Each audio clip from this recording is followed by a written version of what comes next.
went onto the PowerPoint slide Recording as you is see it on. now. All right. To speak about curriculum in a crisis, an opportunity, let us all welcome Dr. Murray Print. Thank you very much. Curriculum studies in a current challenging time is indeed a challenge. Right, so I'd like to thank our organisers for arranging this and like to move on then to consider some of the current issues that are in our current crisis. I've identified three key issues, but I'm only going to talk about one. Obviously, COVID is a major crisis that's affecting all of us. Secondly, there's, of course, this major existential threat to the world through climate change. Both of these are, to some extent, affected by my third major challenge that I want to address. That is the challenge to international democracy and the rise of the political right around the world. What is democracy? It's a fragile phenomenon. It's something that we need to remember. It's not a natural human condition. It has to be learned. And to be sustained, it needs to be practiced by active and informed citizens. That, of course, is why it's so important to be incorporated within curricula. So let's have a look at democracy a little bit more detail. Democracy from the Greek, the demos, and from people, kratos, the rule. By that, I mean a political system that is based on and applies a system of government controlled by the people. I put that in inverted commas. And we acknowledge that there are a number of components in this, of course, government by the people through some form of elected parliamentary or political representation. We need, of course, for that to have free and fair elections, the rule of law where rules are made by these parliaments or these groups elected by the polity, the people, and characterised by formal equality of rights, privileges, freedoms, association, press, religion, and so forth. So given that, what is this major challenge to democracy that we find representing with us today? After some 2 to 3 decades of rapid growth from the 90s, from the fall of the Soviet Union, there are several major challenges facing democracy today.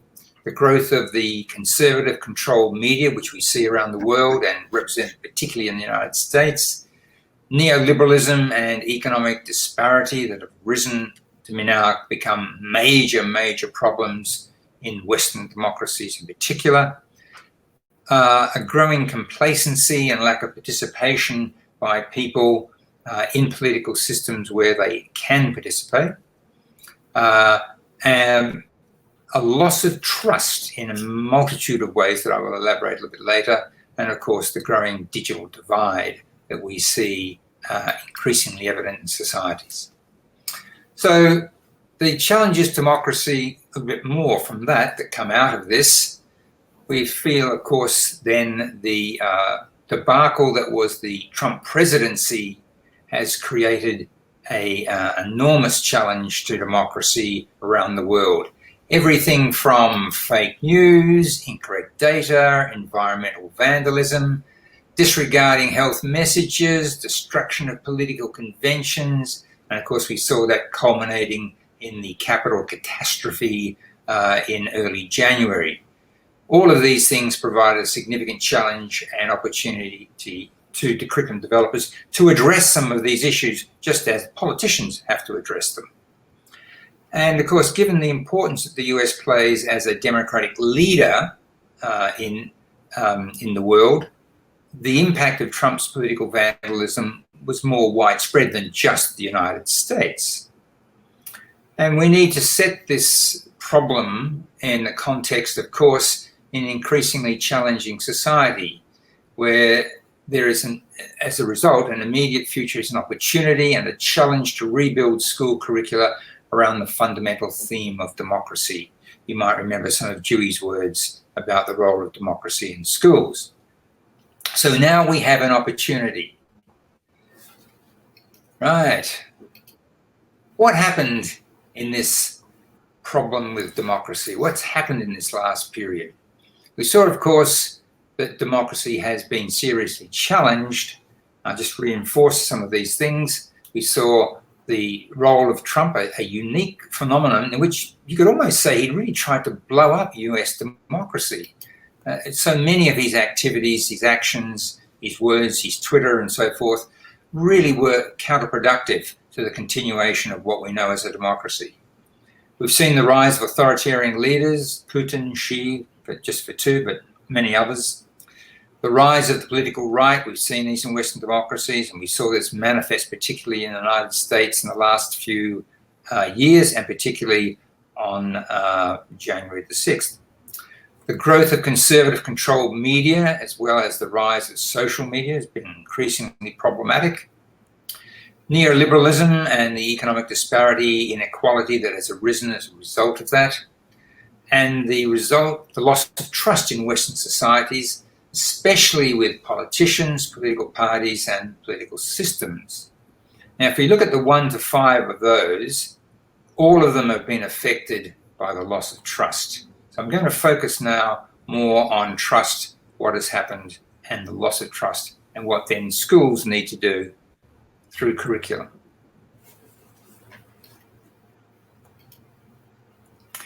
We know that trust is an essential part of modern society. If you want to, just imagine what trust would be like what life would be like without trust. I mean, could you afford to drink the water? Well, you'd have to go to bottled water all the time. Can you trust the bottled water? Could you trust the food that you buy from the shops? Could you trust the transport to turn up to take you somewhere? Could you trust the courts? Some countries, that's a highly problematic thing. Or on a daily basis, can you even trust the traffic lights to work? Well, the Edelman Trust Barometer has been working for some time now, and it tries to measure what people believe is trust and elements of trust. It works not only in terms of politics, but in terms of markets and business.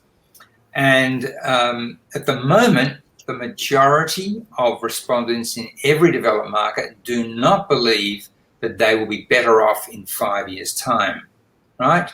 And more than half of respondents globally believe that capitalism in its current form is now doing more harm than good. People don't trust governments to solve this. Let's have a look at some of the figures, just recent ones. Trust in government in recent Edelman. You can look up the Edelman website. It's really very useful. There's a lot in there, and it's much more than I can address. I can see my figures have gone a bit astray, they're not the ones that I have. So in South Korea, from January 20 to May 20, as in most of these countries, there was an increase in trust in government. Why? Because governments made statements about solving the COVID problem. However, as time progressed from May through to the current recent time in January 21, what we saw, of course, was the complete reversal of that. When governments didn't provide, when governments didn't do what they said they would, when governments opened up too quickly and COVID infection rates increased dramatically, we can align this. There are other things, of course. Countries' economies suffered major during the May to January period. Lots of people were out of work. And of course, we saw increasingly major death tolls related to the virus. So not surprisingly enough, trust in government declined dramatically in this period, even though it had previously increased, and in some cases very dramatically. Interestingly enough, France, it actually increased. So there must have been something Macron and the French government were doing to turn that around. Interestingly enough, by this time, surprisingly enough, the trust figure in the United States is not as low as I would have expected. Right, well, what about trust itself? Trust is not unidimensional. It's at least two different trust realities around the world. And what we've noticed and what Edelman has been able to identify in their research is that the wealthier, more educated and frequent consumers of news tend to be more trusting in institutions, every institution, than the mass population. In the majority of markets, less than half of the mass population trust their institutions to do what is right. There is now a record all-time high gap between these two audiences. This exacerbates the problem of inequality, and it exacerbates the opportunity for mass populations, less educated, less access to the digital vehicles, to be more untrustworthy and to be more susceptible to things like fake news. So, what does Edelman say about this issue of trust and this distinct attributes? First of all, they argue that there are two distinct attributes in the notion of trust as it is seen today. There's the whole issue of competence, i.e. delivering on promises. So governments in particular have been problematic about this. And of course, then the other dimension is, or attribute, is the ethical behavior, doing the right thing and working to improve society. In some places, this actually has worked positively. A good example of that would be New Zealand, where the government has been remarkably popular because it is seen to be both competent and ethical in its behavior. So trust is undeniably linked to doing what is right. Edelman also tracked 40 global companies through their Edelman Trust Management Framework, and what they found is particularly similar. The drivers such as integrity, dependability, and purpose drive 76% of trust in capital business, while competence accounts for only 24%. People want to be able to trust the ethical behavior of companies as well as governments and society generally. In some countries, we know business actually is trusted more than government. So, what's the outcome of the loss of trust that has been evident over the last year, and in fact, a lot earlier than that in terms of major political parties and politicians? The first and clear, obvious outcome has been the rise of political extremes. We've seen this in the USA taken to the actual extreme, if you excuse the pun, where people actually invaded the Capitol building nominally in the name of their president to restore nominally their view of what democracy was.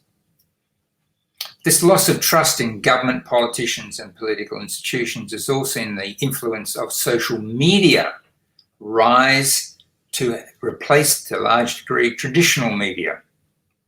And those of you who have been seeing or observing the latest interaction between the Australian government and giants like Google and Facebook would see that at last it appears as though some of the governments of the world are likely to take on these international behemoths.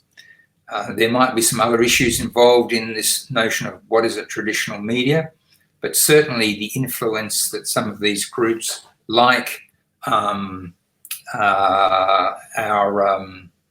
Facebook and Google have to be addressed. We've seen the rise of what we call the anti-vaxxers, and I'm witnessing now in Australia as well as other countries increased demand by these groups to be excluded from the vaccination process. Some of you may have come across a concept called homeschooling. I would suggest that this actually affects a distrust in government and political institutions, as well as, of course, perhaps the school system reflecting what governments might do. There are many others, and I'll leave you to think about what some of those might be. One of the useful issues has been from the Edelman Trust is their index. And just to give you an example of what's happening in the United States as an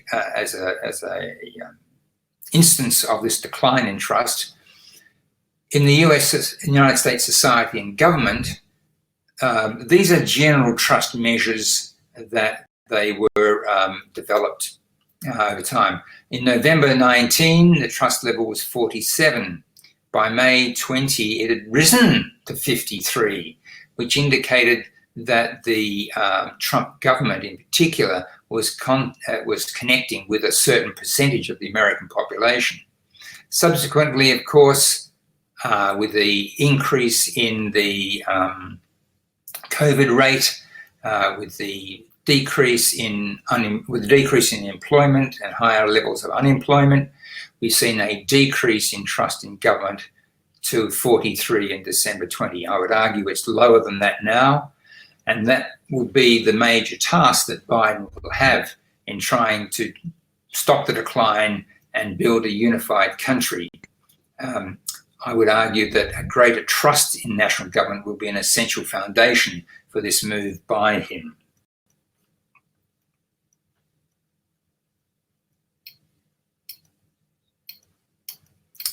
Right, so what does this mean for schools? Well, let's extrapolate from the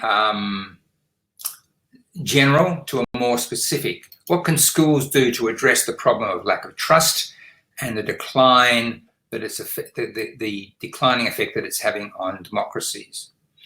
How can we, through the curriculum in schools in particular, build sustainable trust so that to work or that these groups like individuals, groups and neoliberalism seek to undermine? Building trust does not mean, and I would repeat that, not mean blind acceptance through any curriculum or school means. Rather the reverse. We need to identify what can be trust, what is untrustworthy. We want people through the curriculum to educate students to be skeptical, to use multiple sources, to critique, and more particularly these days in time, to take time to check rather than to ignore. Right, what about curriculum developers? Teachers, I would argue that one of the tasks you need to do is to review the documents that you're presently working with, the curricula, the programs, and ask, what is trust? Where is trust? How can trust be identified in the specific curricula that you're dealing with? How can we enhance trust content and activities? In other words, work with students about what is trustworthy.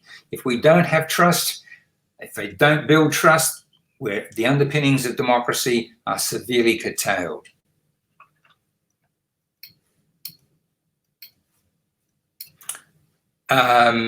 We want students to identify what are trusted sources that they particularly use.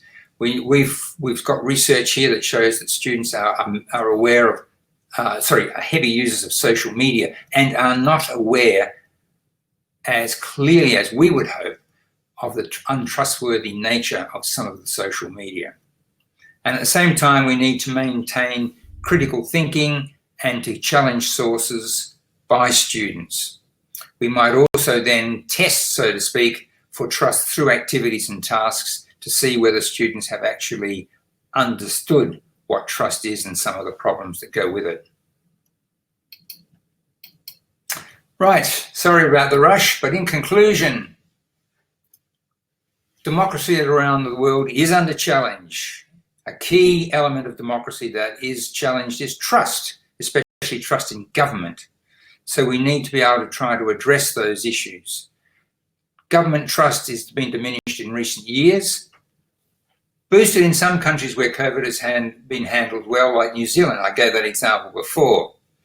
I'm very concerned that the US, as a leader in democracy, has now weakened its democracy through serious challenges to trust at the national level. What about your country? And then, of course, the interesting question will be, how will you know to what degree trust has been eroded in your country? The school curriculum can address basic issues of building trust. We need to tackle those. I've indicated some of the ways and schools, teachers, and curricula can assist students to address this and to build trust carefully and critically. Thank you. I wish you well. Thank you, Dr. Print, for sharing with us salient points on how schools can foster freedom and democracy, including fostering trust amidst the challenging changes that our society encounters today. Now, faced with constraints brought about by the COVID 19 pandemic, how do educators and students alike navigate online learning? Our next speaker will shed light on this topic. He is a professor of the Graduate School of Humanities and Arts at Hiroshima University. He is a recipient of the Japan International Cooperation Agency, or JICA, President Award in 2020. Dr. Baba has researched and published extensively in books and journals, particularly on comparative education in developing countries. To talk about the topic, quote, difficulties and possibility of online training, a case of JICA training in math curriculum, let us welcome Dr. Takuya Baba. Dr. Baba, on to you now.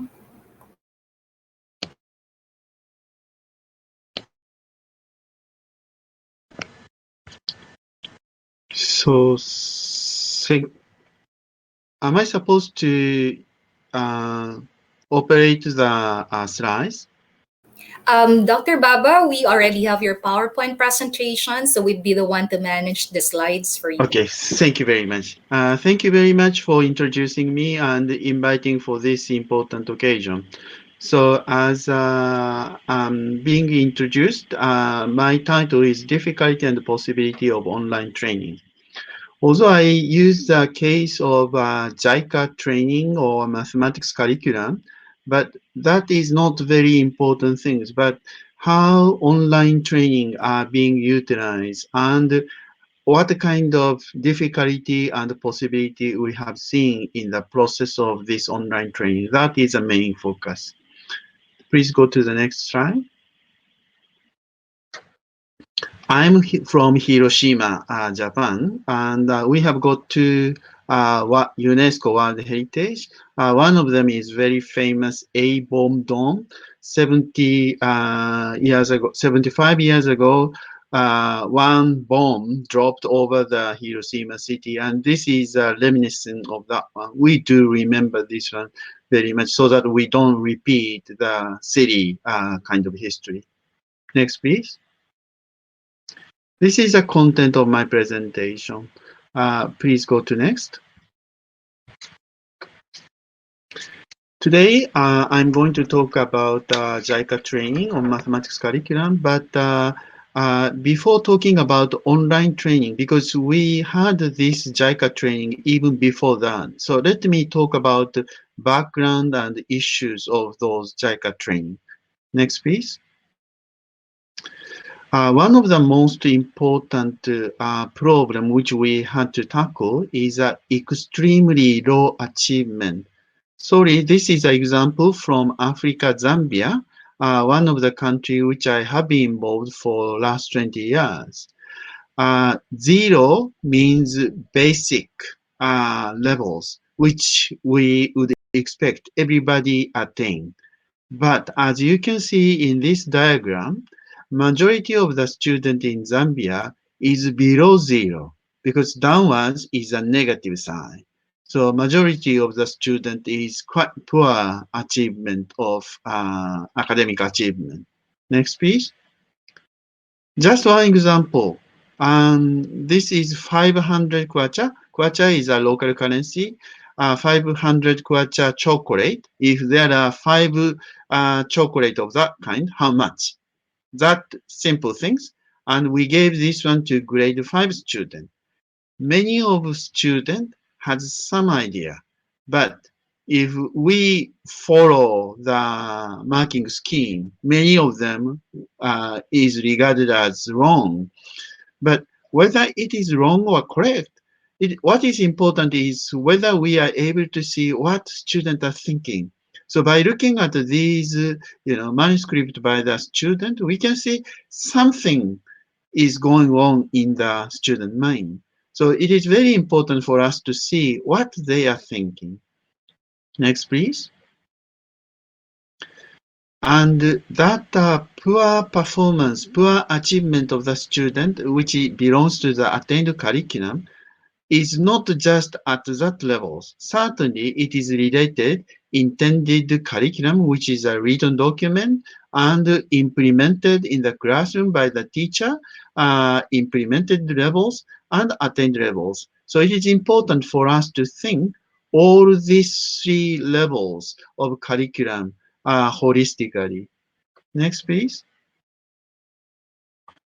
So to address this, before the COVID, year 2019, we developed this program. This program is we invite trainees to Japan and taking them to schools or giving lecture and having a workshop so that we can strengthen the capacity for developing the curriculum, understanding the process of curriculum development, and based on that, they develop a draft of revised curriculum. That was before the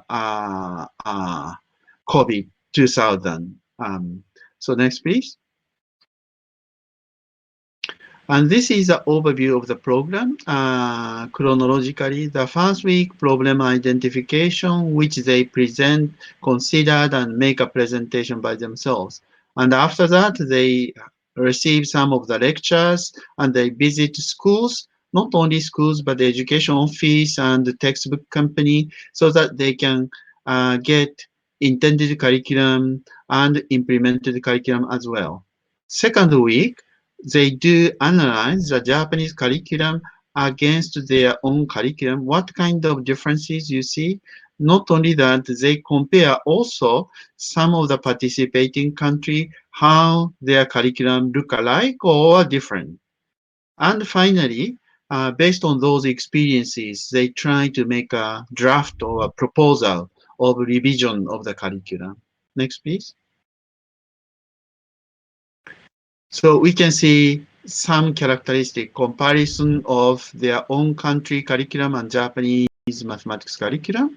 And green one and red one is providing some of the theoretical perspective of three perspective, child, society, and content, and revision process of the curriculum development.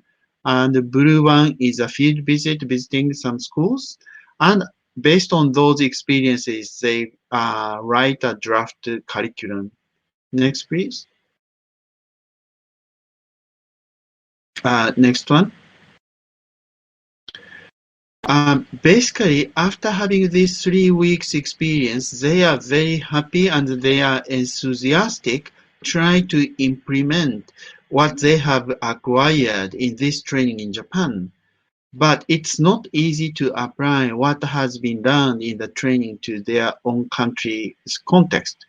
Through interviewing them, we realized several different types of issues, environmental issues, or maybe societal issues. There is only focus on the examination result, too much emphasis on examination. Policy issues, some of the political leaders suddenly say, no, this year we are going to have a curriculum revision. So without proper planning, sometimes curriculum development is done. Professional issue, there are no or few professionals within a country. Many of them are from developing country in Africa, Asia, and there are only few professionals who specialize in school curriculum. Thus, a few evidences why we do that kind of curriculum revision.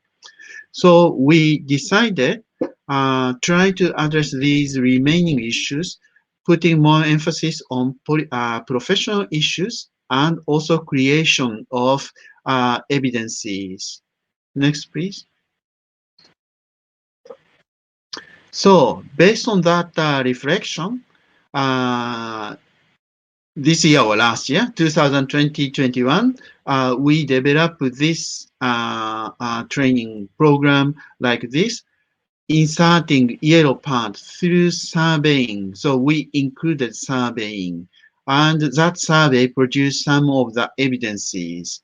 And in order to deepen the interpretation of this evidence, we form a team, professional community. That community is within a country and also across countries. Next, please. So based on that reflection, we try to develop online training. For that, making use of staying at own country. We didn't think training in Japan and online training is simply a substitute of training in Japan. We don't think so. So we wanted to make the best use of staying at own country. For that purpose, it is important ICT is fully utilized. Later I shall explain, but there are several tools which we developed. And in order to make this one possible, we select the participant, combination of previous year participant and new participant. Previous year participant have already come to Japan, so they have some idea which is different from their own country's one. And that image will give, important input for their discussion. And also, if we just remain the previous year participant, we cannot expand. So we invite new participants as well, so that some kind of, interaction among the team will occur. So as I said, we conduct a survey, collecting and analyzing the data. Because of this process of surveying, collecting and analyzing data, we made this training is not very intensive one like 3 weeks, but rather it spans 5 months. Of course, they stay their country, so they have to continue doing their own work. At the same time, they participate, they do field survey and do analyzing the data. So this was difficult for them, but at the same time, they remain and they can get feedback as they wish.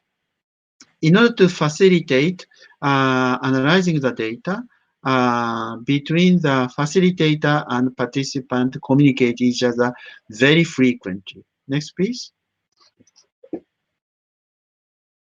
So this is the objective. Simply repeat the same the other slide. Next, please. Facilitator, me as a leader, and I asked my doctor master student who has experience of international cooperation. At the same time, some of them are already working as an international consultant. Next, please. Participant from basically from 3 countries, although 1 country dropped, but Ethiopia, Malawi, Zambia. So they are participating through Zoom in this case. Next, please. These are the affiliation and the position of participant from Zambia, curriculum development specialist, and also some teachers at the college and the schools. And from Malawi, there is a director for evaluation and policy studies and also curriculum specialist. So anyway, they are somehow developing the curriculum at the school levels or at the ministry levels. Next, please. And for having this training, we put a focus on the identification of problem, because when we do the survey provides some of the evidences. So identification problem is not just coming from your own head. Communicating with the teachers or students or analyzing the documents, we identify the problem using those data. But not just to simply read, but interact and try to interpret that data more deeply. Next, please. So this shows some of the steps of surveying and reflection of those data. Next, please. And this is overviewing the program. As I said, we have only 3 days meeting among all the members of the participants. But in between the workshop, there are inter-session activities. So during between the first workshop and second workshop, there are slightly less than 2 months, but during that period, they try to develop some of the tools to collect the data, and then they discuss. While we monitor these when we have a meeting over the Zoom or exchange the views on the mailing list. So that way, we recently had the third workshop and we had a presentation by each team. Next, please. So these are some of the devices which we have made. Mailing list, Facebook, Dropbox, and Zoom meeting. Honestly speaking, mailing list and Zoom meeting we frequently use. I think 200 mails exchanged during these 5 months. But unfortunately, Facebook, Dropbox are not very much being used. In order to direct the direction of the discussion, we had a weekly report and preliminary and final survey. So towards the finaling the data, final survey is the somehow the goals of all these activities, and they really discuss towards this final survey. Next, please. So let me briefly mention about explain about the final presentation by 2 countries. Although I said 3 countries participated at the beginning, one of the country, Ethiopia, suspended their participation in the middle because of their own country's situation. So here I will introduce Zambia case and Malawi case. Next, please. So Malawi set 3 research questions. What strategy do teachers use in teaching addition? Research question 2, what strategy do learners use in solving addition? And research question 3 is, those strategies, are they different from learners and teachers? So those are 3 research questions. Next, please. So there is a lot of discussion, but the result is they mostly use the count all strategy, counting one by one.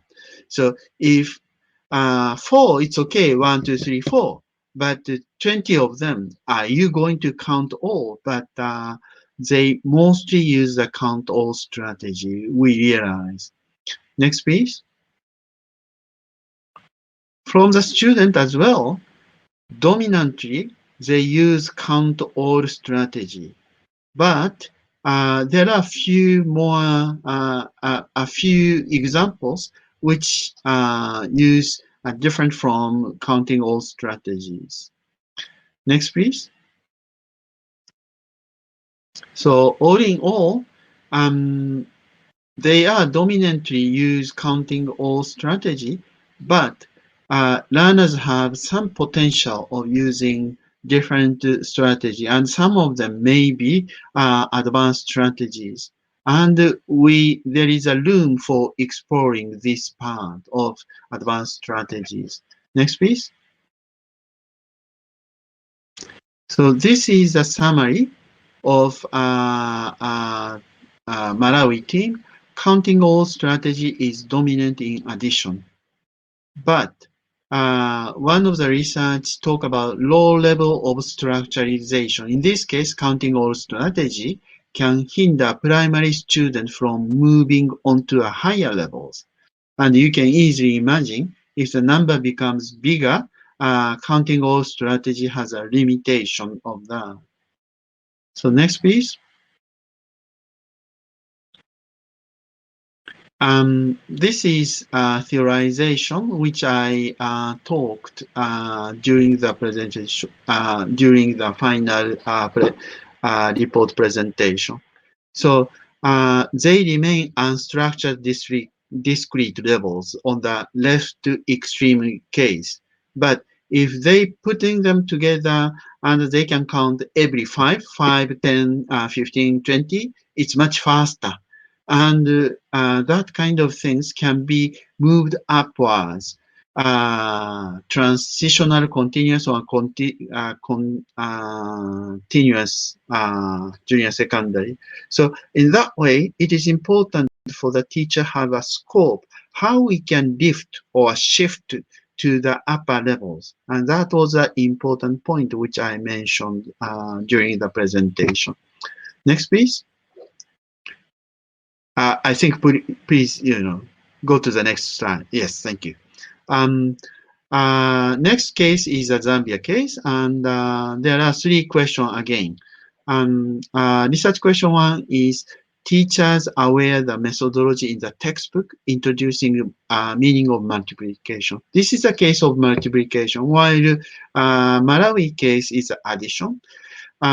Anyway, both of them are very fundamental because they think even fundamental, there is some problem encountered in among their students. So the teachers are aware of the methodology in the textbook. And second one, the teacher experience methodology used in the textbook and perceived problem in the methodology used in the textbook. Next, please.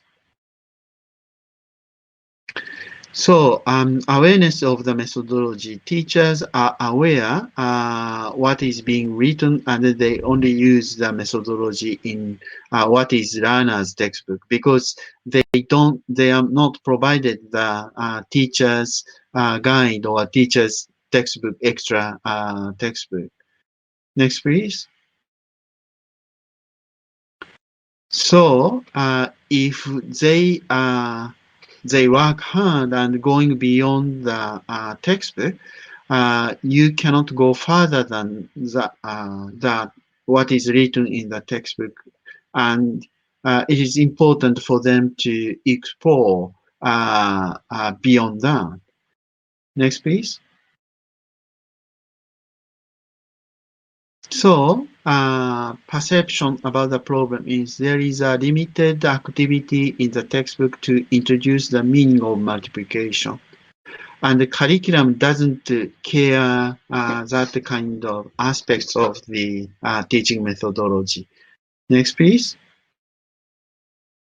So summary, although we focus meaning of multiplication, but different methodology, limited but different methodology of introducing textbook are there.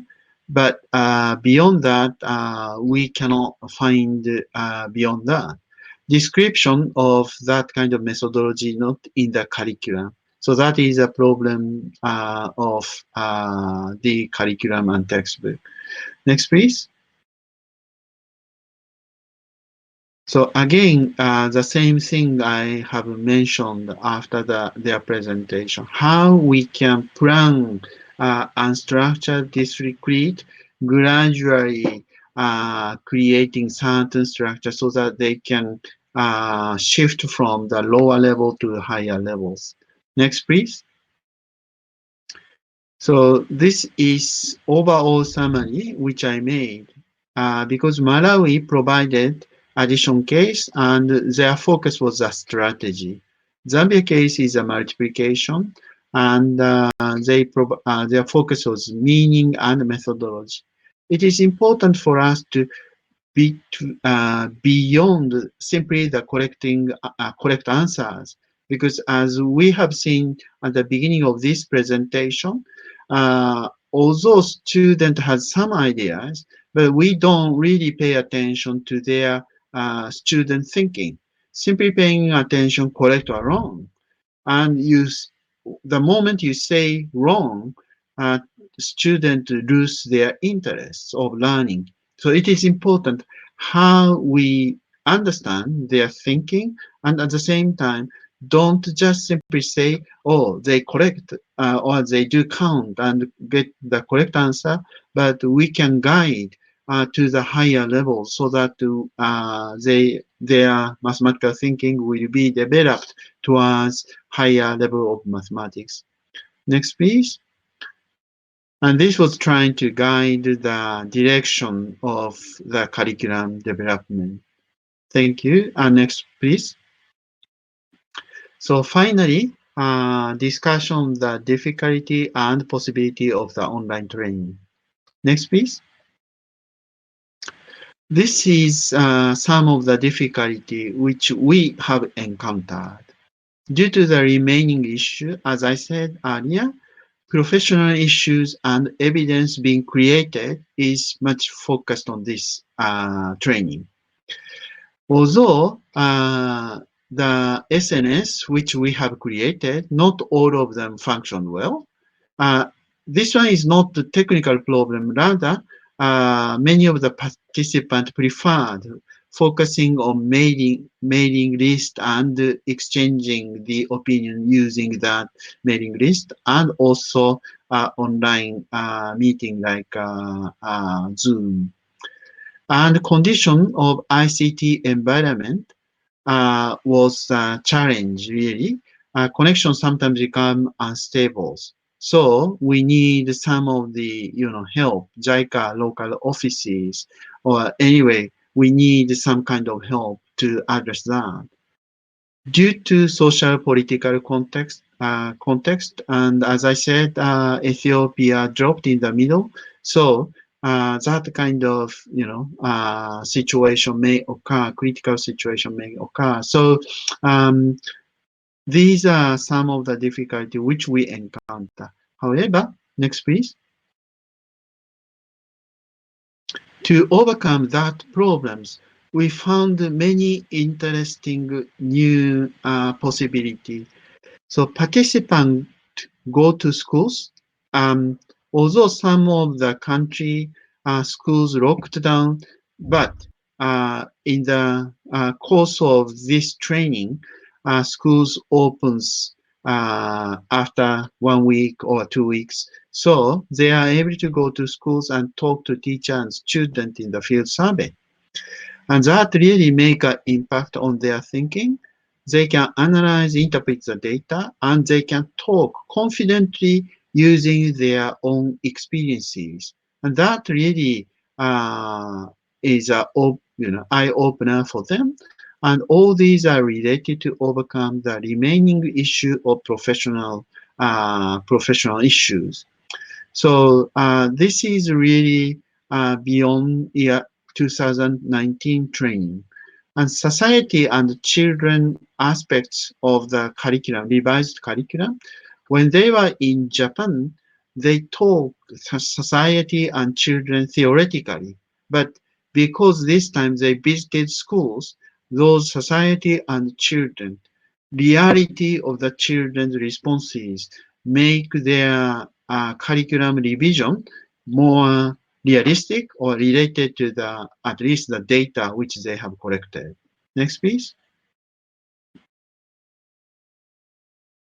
Further reflection on these points, we can say that they are related. Some of the participants clearly mentioned their research capacity is expanded, and their talk is autonomous, confident, and evidence-based.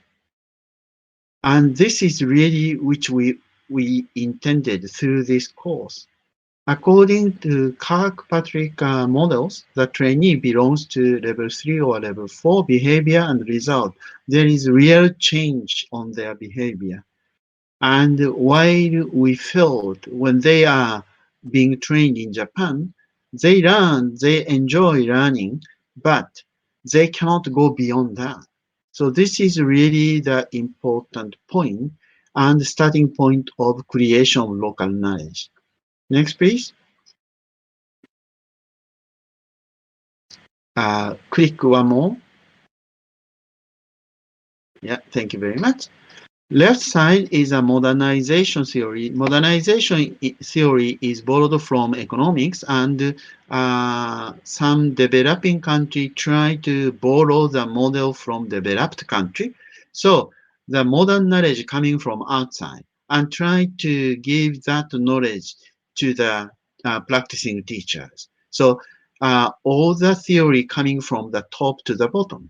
While on the right side, endogenous development models, local expert, which participant in this training, they come down to the school, they collect the data, or they talk with the practicing teacher so that they can create the knowledge from within.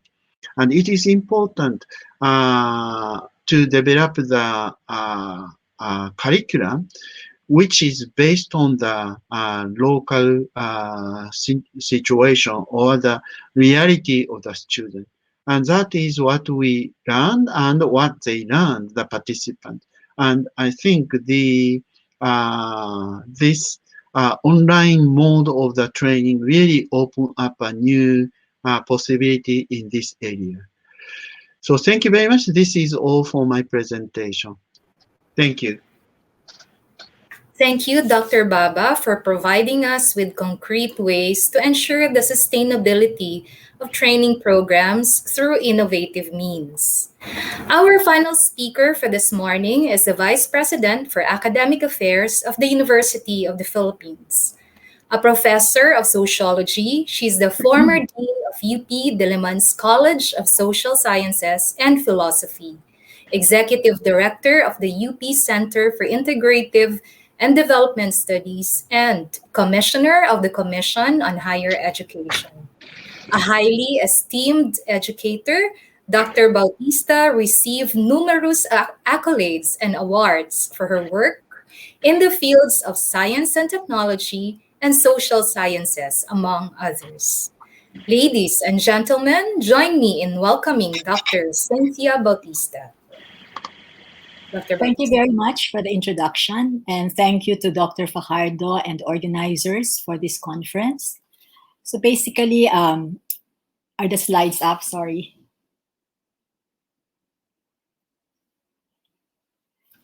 So can you move to the next slide?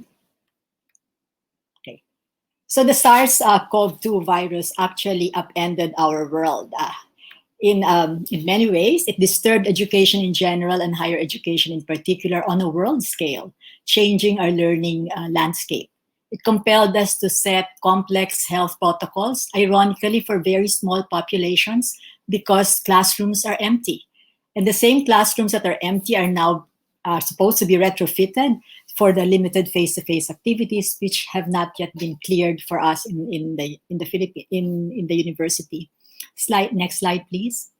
So my presentation this morning is divided into two parts to share reflections on the challenges of curricular adjustments in the wake of the COVID-19 pandemic from the vantage point of academic management in the University of the Philippines, which is our focus, because the adjustments in the curriculum are related to also online and technology. And I beg your indulgence because the second part of my discussion goes a little beyond our panel. There are reflections on how the pandemic is catalyzing much needed curricular and other education reforms in the broader context of disruptive technology, societal and environmental challenges. I am not in the education discipline, neither am I a curriculum expert. I'm just someone who has been thrown by accident into education reform efforts in the Philippines. And one such engagement with the country's commission led me to related engagements with ASEAN, and now in my post in UP, in developments in the higher education, in the universities that are part of the Asia Pacific Rim universities through that network. And basically, so I am tapping into this, and some of the reflections are related to it. So next slide, please. So curricular adjustments.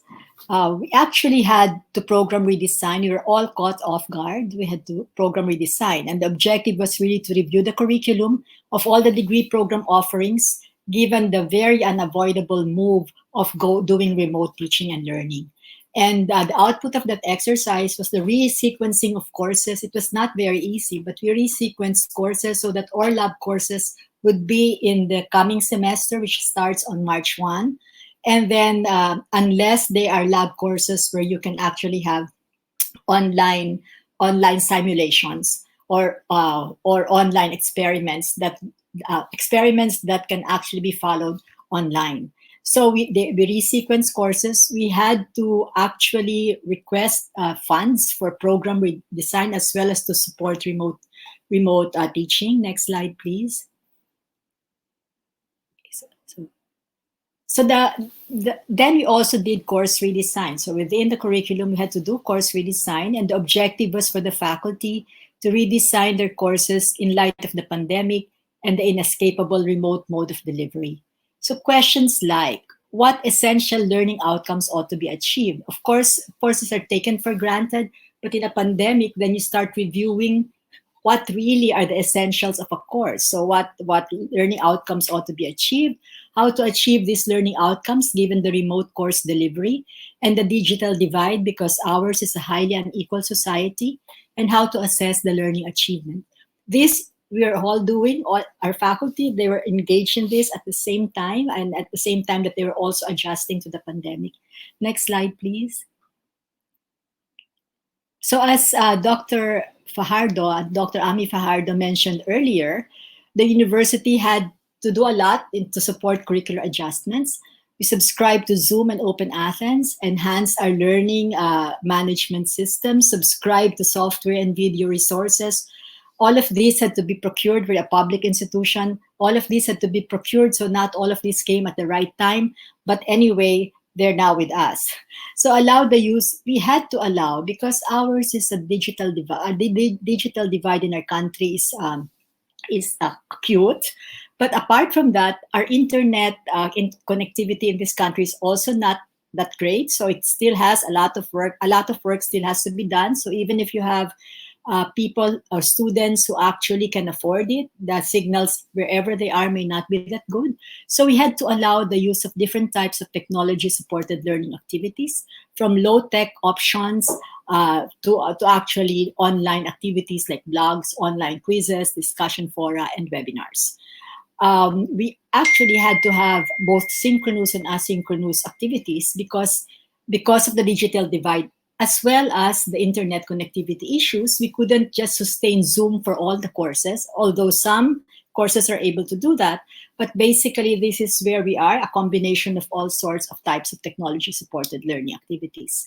We offered faculty modules and webinars. This was mentioned by Dr. Fajardo in her welcome earlier.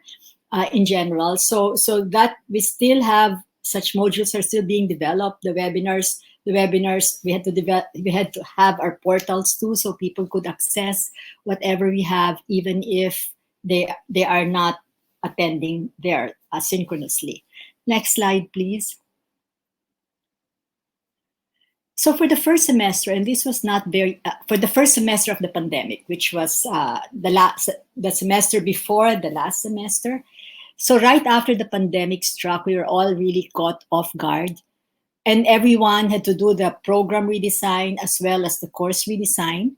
But we advised for their courses during that semester, we advised the faculty to heed what other academics have been who were dealing with the crisis, what tips they would give, like tips such as prioritize. What do students really need to know for the next 2 weeks? This is really difficult, and once again, it means that the quality of teaching and learning will suffer, but these are not normal times. So this was from March to about June of 2020. Stay in contact with students, stay transparent, talk to them about what you're prioritizing, certain things, ask them to read and do certain things, etc. Make assignments lower or no stakes if you're using a new platform. This was not very easy for our faculty, because it's not really that easy to look at your course, review your course again, and then decide what to remove from your course so that you're able to prioritize. Next slide, please. So what were the challenges? And these are just a few of them. Of course, the lack of experience of faculty in teaching remotely, There were trainings. We are very lucky that we have the UP Open University. So they gave some training, but that may not have been sufficient for all the faculty that we have in our university. And so this continues to be a challenge even today. The need for a mindset change among the faculty, especially in selecting essential learning resources for their courses. There has been several feedback that the faculty overcompensated in the form of learning resources given remote mode of teaching. So because it's remote, some of our faculty actually packed and packed their courses even more. And so the students actually were overwhelmed by the amount of work that they had to do. So the need for mindset change also among the faculty in developing alternative assessments given the remote mode, although we have had a webinars, for instance, discussing assessment. And I think this is where we need the help of the ones in education in terms of helping design assessments for remote learning. The level of the digital literacy among our faculty and also among our students, the different capabilities of learning management systems, because we are a university with 8 autonomous campuses, autonomous universities, and so the learning management systems there, and the other one, a more important constraint, is that we already adjusted the curriculum, but we were not able to fully implement the adjusted curriculum because we were not allowed to have limited face-to-face activities, even for students who are doing their thesis and who just need to go to the lab. Given all the protocols that we have, still we're not given clearance. So we're not even sure at this point, because we're still in quarantine, in community quarantine. So we're not even sure at this point whether all the lab courses that we actually moved to the next semester that starts next week will actually be implemented as we had planned. So basically, one challenge here is that we have been planning curricular adjustments and the implementation of curricular adjustments iteratively. So it's really the certainty that we used to have in the university and predictability of things. That one is what we are dealing with, and that is a challenge in and of itself. So next slide, please.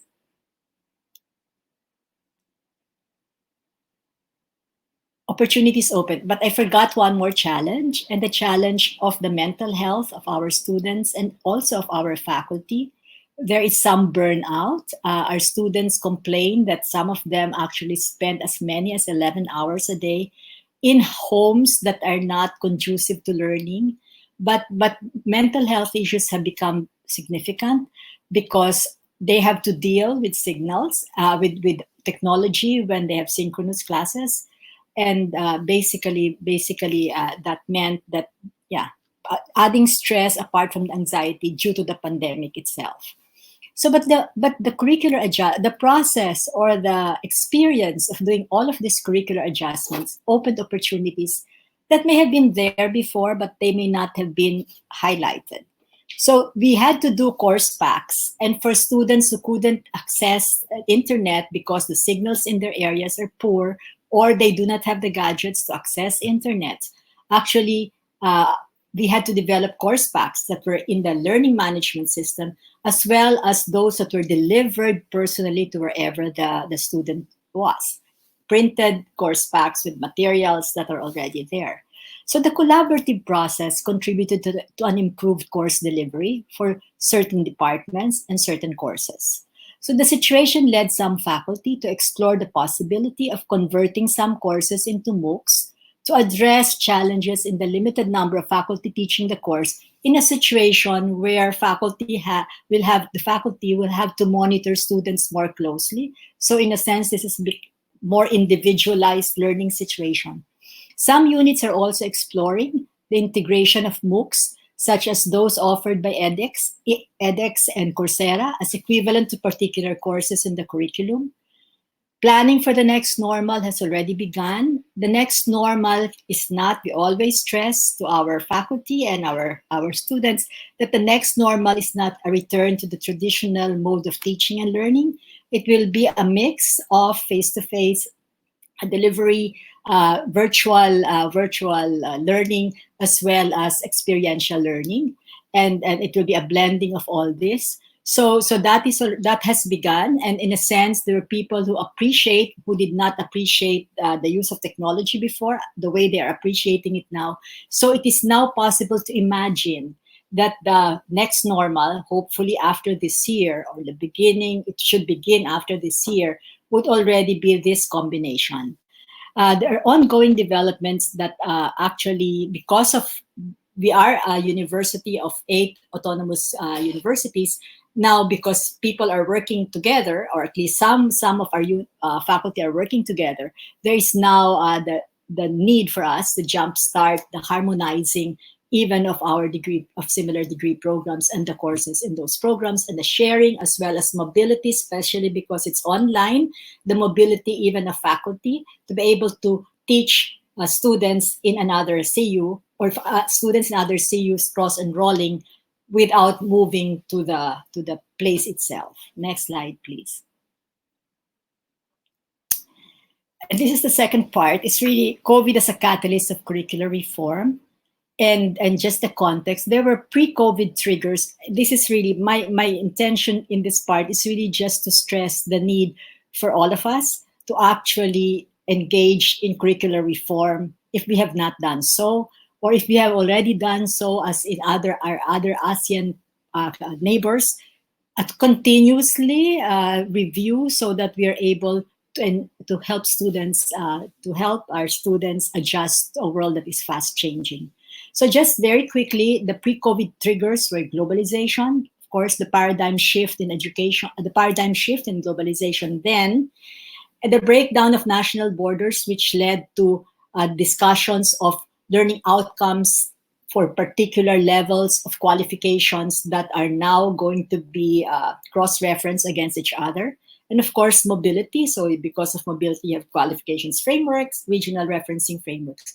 But one trigger, and this was mentioned in today's keynote speech by Professor Print, is really the resurgence of nationalism, post-truth, fake news, the end of our Enlightenment values, which, because I mean, higher education, for us, the hallmark of higher education is liberal education. Is basically, this is really countering that, but this is really a trend in the world. So it's a trigger, because following the keynote speech, it is really important for the curriculum as a tool, an operational tool for actually becoming relevant to the issues of today. And one issue of today in the keynote speech is the issue of democracy, and the issue of lack of trust, and the issue of questioning truth. So basically, or at least the relevance of truth has to be brought back to the core. So the curriculum from the grade school level up to the higher education level will really have to be reviewed so that we're able to counter these things. Sorry, next slide, please. Other triggers, the disruptive future. Because of technology, you have the fourth industrial revolution, the convergence of information technology and biotechnology, of course, the radical transformation of the world of work. Maybe 10 years ago, people were talking about people working from home as the wave of the future. The COVID situation actually forced us to see that it is feasible to actually work from home. And of course, the impact of climate change, the impact of pandemics, which 3 years ago for me were just things I would say. They were so abstract, but now they're so real. At least pandemics are real, and climate change has become more real, at least to our friends in the United States who actually experienced the winter in the South. Okay, next slide, please. So I am with educationists. I don't have to stress this, but the education paradigm is so critical and so important. The shift to learning and lifelong learning. Our countries in ASEAN shifted at different times, but we have shifted in policy. We have not fully shifted, I think, in the spirit of it. But the main rationale is really to help individuals, and I love the way this is phrased, to help individuals adapt to the evolving requirements of the labor market and better master the changing time frames and rhythms of individual existence, because That's why learning really focuses on the learner. Thus, education, we begin to focus on the learner because learning is an individual experience. Next slide, please. I will not go into this except to say that there are changing standards. There are alternative qualifications from nano programs, certificates, degrees that are now more acceptable than they were before, and that maybe are attuned to the changing work situation and the changing life situation in this particular century. Next slide, please. I just present the ideal typical depiction of two education paradigms, but I'm not going to this. But this is really because this is a paradigm shift for most of us who have been used to the traditional education system at the higher education level. Basic education in policy, in terms of policy, shifted earlier than higher education, but I'm just presenting this, and maybe and also the source, and maybe you can just look at it. The next slide, please. The next slide. Next slide. I mean, I don't have to go into this because I am with educators. So the curriculum of the future, this has been presented, this has been discussed. So basically some features of the structure, it's convergence of disciplines, it's moving into a more multidisciplinary, interdisciplinary education, because one has to be interdisciplinary or has a multidisciplinary, interdisciplinary mind in the current setup, flexible and non-conventional. In one of the meetings of the Asia Pacific Cream University presidents, there was a whole discussion of the flexible curriculum. How flexible should it get?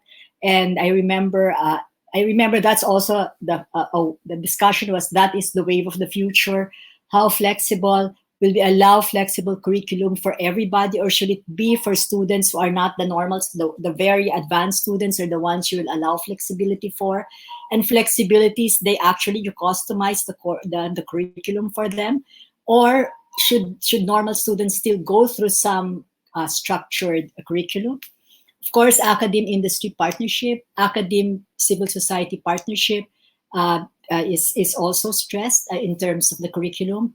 The delivery, and this is for higher education, immersive experiential learning, 21st century modes, futuristic spaces, learning spaces, technology. So it will be technology mediated and technology enhanced. Assessments, and this is where we're struggling at the moment, because we are not used to different forms of assessment. And this is where I think we should pay a bit more attention. But the assessment connected to the learning outcomes that we actually want, or competences that we want our students to actually hold. Next slide, please. Well, thankfully it was not this way before, earlier. But I got this from Malaysia. I mean, I think we have a colleague here from the University of Malaya. Well, basically, it's assessments without examinations, lectures without classes. That basically lectures that are already online that you can just also download. Next slide, please. And I think this is Learning and Teaching 4.0. I think there's Learning and Teaching 5.0 already for Malaysia, and using the latest technologies. Next slide, please. And also because the curriculum has to synergize with the demand for innovation, and the demand for innovative students is really high in a world that is a little bit more complex than the world that we were used to. Next slide, please.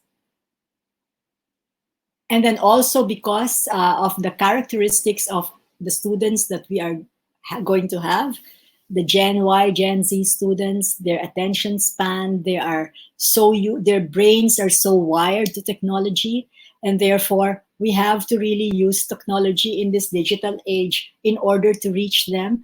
Attention spans that are short would mean that we teach in a way, and the curriculum is devised in a way that we actually employ different pedagogies so that we are able to reach a different set of students for whom the best teachers of the past cannot possibly be their best teachers. Next slide, please. I just want and I just want to give some snapshots of curricular changes outside the Philippines for our colleagues. And this was I took a liberty in terms of using the example of the Singapore Management University because the president is a colleague. But basically, this is a presentation that was made by Lim Lai Cheng, executive director of SMU Academy, in an EU share. This is support higher education in the ASEAN area joint project on the qualifications frameworks and quality assurance, because I was part of the ASEAN QF. So basically, I'd like to show at least my Filipino colleagues who are in this conference at least some snapshots of curricular changes. And I suppose this is evolving. This was 2018. This might not be exactly how it would be in 2021, but just to give a snapshot. Next slide, please. So of course, this is Singapore. Next slide.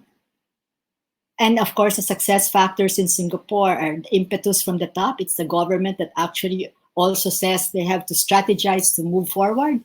Clear messaging, enablement through frameworks and institutional support, funding incentives, and recognition of continuing education and adult educators, so that now in the lifelong learning mode, research universities are also adapting to training and retooling their alumni who had already completed their courses, because the main, according to them, the main resource of Singapore is human resource, and so they have to keep up. These are all connected to the fourth industrial revolution. Okay, next slide, please. So changing paradigms, traditional versus open, pre-employment versus continuing education, single versus multimodal tracks, degree versus micro-credentialing. I think micro-credentialing will become more salient as we move towards the next normal. And so that is really a paradigm change. But that curriculum, those who are designing curriculum should also be mindful that that is where the world is also partly moving. Next slide, please. Yeah, so digital budgeting, nano degrees. Next slide, please.